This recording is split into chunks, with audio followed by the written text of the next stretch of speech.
आप इसे तानाशाही कहेंगे या लोकतंत्र कहेंगे या जनता वो मुद्दों से भटकाना कहेंगे, वन नेशन वन इलेक्शन का बिल संसद में लाया जाता है। अमित शाह जी इस पर बोलते हैं, इसी बीच वो कुछ ऐसा बोल देते हैं जो शायद उन्हें नहीं बोलना चाहिए था। वो कहते हैं कि अब यहाँ एक सेशन शुरू होने वाला है, अब ये लोग कहेंगे कि अंबेडकर अंबेडकर अंबेडकर, और कहा कि अगर इतना नाम ये लोग भगवान का ले लिए होते तो शायद 7 बार इनको अब तक स्वर्ग मिल गया होता। अब पहली बात तो अमित शाह जी, ये देश संविधान से चलता है, धर्म या आस्था से नहीं चलता। अगर आप पार्लियामेंट में हो तो आपको संविधान पर ही बात करनी होगी और संविधान के दायरे में रहकर ही धर्म की बात भी रखनी होगी और करनी होगी। अब सुनिए आगे की कहानी। इस मामले पर पूरा विपक्ष अमित शाह जी को घेरना शुरू कर देता है और कहता है कि अमित शाह जी ने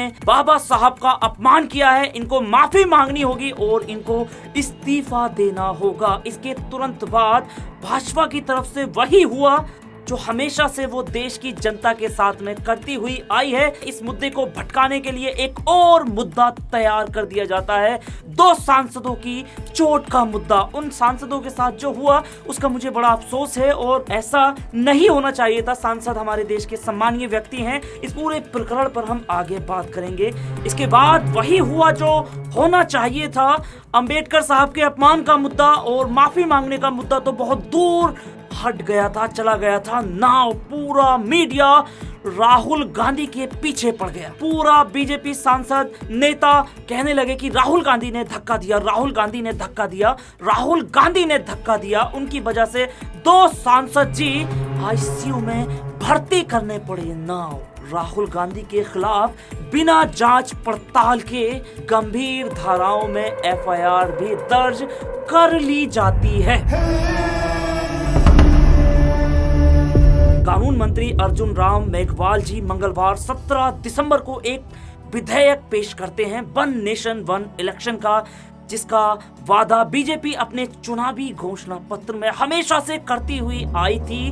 पर यहाँ पर उसके लिए एक बहुत बड़ा पंगा हो गया था। वो पंगा ये था कि कांग्रेस सहित अन्य सभी विपक्षी दल इस बिल के विरोध में खड़े हो जाते। इसके बाद संसद भवन में वोटिंग की जाती है। तब लोकसभा में इस विधेयक के पक्ष में 269 वोट पड़ते हैं और इसके विरोध में 198 वोट पड़ते हैं, जिससे एक बात तो साफ थी कि खुद बीजेपी के कुछ सहयोगी सांसदों ने भी इसके पक्ष में या विपक्ष में वोट नहीं किया था। और सच बात ये थी कि शायद वो भी इस विधेयक से नाखुश थे।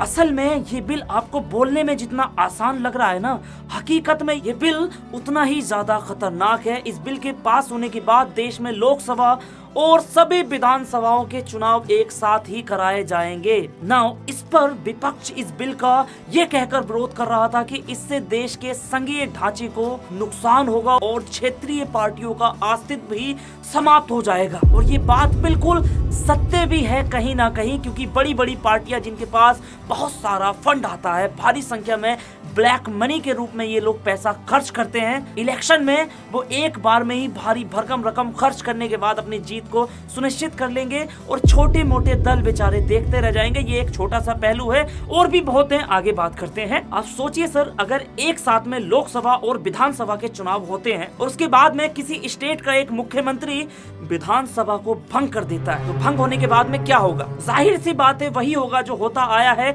दोबारा से इलेक्शन होंगे अगले 5 सालों के लिए। तो फिर ये वन नेशन वन इलेक्शन कानून का क्या होगा सर? और अगर ऐसा हुआ, मुख्यमंत्री का चुनाव भंग होने के बाद नहीं हुआ, तो सोच लेना कि एक दिन ये लोग एक ऐसा कानून भी लेकर के आएंगे, देश के जितने भी राज्य हैं वो सारे के सारे राज्य केंद्र शासित राज्य कहलाए जाएंगे। मुख्यमंत्रियों का पावर ही खत्म कर दिया जाएगा। इसमें कोई सोचने वाली बात नहीं है, ऐसा हो भी सकता है। अब इसमें सरकार एक तर्क दे रही है और कह रही है कि इस बिल के आ जाने से जो खर्चा है ना इलेक्शन का, वो बहुत ज्यादा कम हो जाएगा। बड़ी अच्छी बात है सर, लेकिन अब सोचने वाली बात तो ये है कि यहाँ पर सरकार को ये इलेक्शन वाला खर्च तो दिख रहा है, पर इलेक्शन में जो बिजनेसमैनों से पैसा लेकर के हजारों करोड़ रुपए खर्च किए जा रहे हैं, बाद में देश के सारे टेंडर्स और उन बड़े बड़े बिजनेसमैनों के कर्जे माफ किए जा रहे हैं, उस पर लगाम लगाने के लिए कोई कुछ नहीं कर रहा है।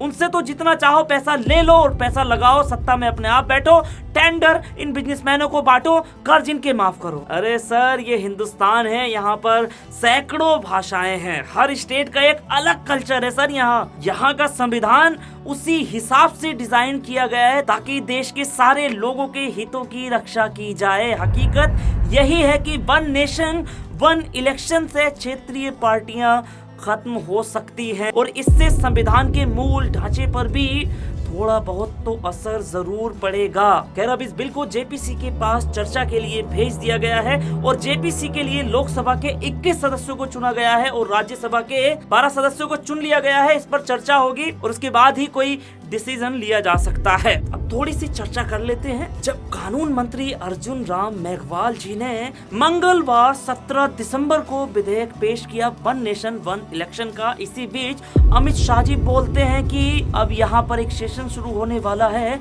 और अब ये लोग कहेंगे अंबेडकर अंबेडकर अंबेडकर अंबेडकर और कहते हैं कि अगर इतना नाम इन लोगों ने भगवान का ले लिया होता तो इनको 7 बार स्वर्ग मिल गया होता। फिर क्या था, इसके बाद पूरे पार्लियामेंट में मानो आग सी लग गई हो, पूरा विपक्ष अमित शाह के पीछे पड़ गया। सब लोग अमित शाह जी को कहने लगे कि इस्तीफा दो और माफी मांगो, इस्तीफा दो और माफी मांगो, क्योंकि तुमने बाबा साहब भीमराव अंबेडकर जी का अपमान किया है। नाउ इसके बाद ये मांग आग की तरह संसद के बाहर तक फैल जाती है और विपक्ष संसद के बाहर भी प्रदर्शन करने लगता है। जब ये बात भाजपा के सांसदों तक पहुंचती है तो वो भी बिना सर पैर के ही विरोध करना शुरू कर देते हैं। पता नहीं क्यों विरोध करते हैं ये भाजपा के सांसद। और पूरे के पूरे भाजपा एमपी, भाजपा नेता एकमात्र व्यक्ति राहुल गांधी को ही टारगेट करना शुरू कर देते हैं। आप सोचिए, विपक्ष में इतने सारे एमपी होने के बाद भी राहुल गांधी को ही निशाना बनाया जा रहा था। राहुल गांधी के खिलाफ पहले से ही ये नैरेटिव सेट कर दिया गया था। अब यहाँ पर कुछ और होता, इससे पहले ही 2 सांसदों के साथ ये कांड हो जाता है,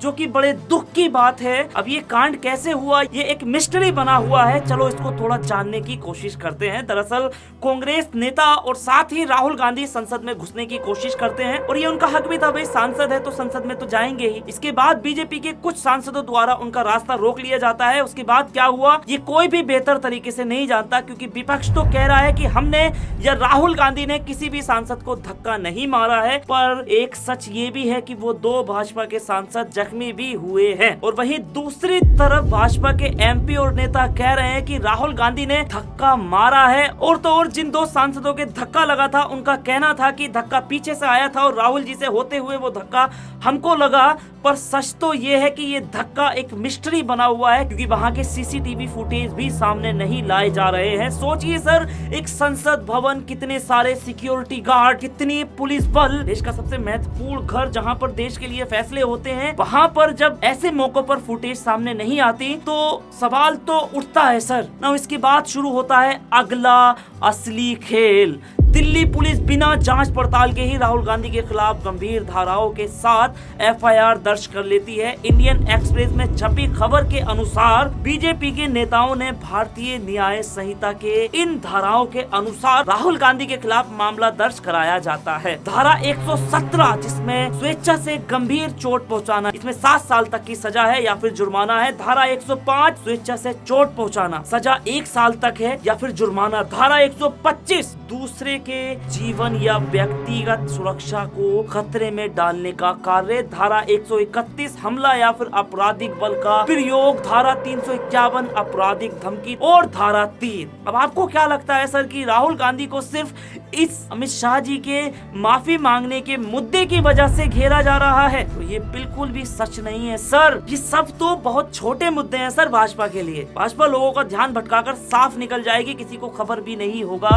अब ये बात देख भी रहे होंगे सर कि कैसे बाबा साहब के अपमान वाले मुद्दे को गायब कर दिया, कैसे हर तरफ राहुल गांधी माफी मांगो, राहुल गांधी के खिलाफ एफआईआर दर्ज होने लगी, जगह जगह आवाजें उठने लगी राहुल गांधी के खिलाफ कि राहुल गांधी को संसद भवन से बाहर निकाला जाए। तो इसका कारण सीधा सा यही है कि एकमात्र व्यक्ति राहुल गांधी है जो अकेले संसद में अडानी जी के ऊपर बात कर रहे हैं। और अडानी जी के खिलाफ अमेरिका में, ऑस्ट्रेलिया में, ब्रिटेन तक में तरह तरह की बातें हो रही हैं। अमेरिका में तो वारंट तक उनके खिलाफ जारी हो चुका है। तो बीजेपी के बड़े बड़े नेता नहीं चाहते कि ये मुद्दा संसद भवन में उठाया जाए अडानी जी का, क्योंकि संसद में जब बात आती है तो दूर तक जाती है, ये बात आप भी मानते हैं सर। और यही वजह है कि राहुल गांधी को सबसे ज्यादा टारगेट किया जा रहा है। ये बात हकीकत है, आप मेरी बात नोट कर लेना, मेरी बात लिख लेना, सच्चाई यही है। आपस में सांसद लड़ रहे हैं सर, क्या इस हिसाब से ये लोग देश के लिए फैसले करेंगे? सोचने वाली बात है। वेल, इस बारे में अपनी राय कमेंट बॉक्स में जरूर दें। मैं ऐसे ही सच्ची सच्ची बातें बोलता हूँ, इसी वजह से चैनल की रीच डाउन कर दी गई है। तो अगर आप सपोर्ट नहीं करेंगे तो ये रीच और डाउन जा सकती है। वेल, यहाँ तक आए हैं तो प्लीज चैनल सब्सक्राइब करें, वीडियो शेयर करें। जय हिंद।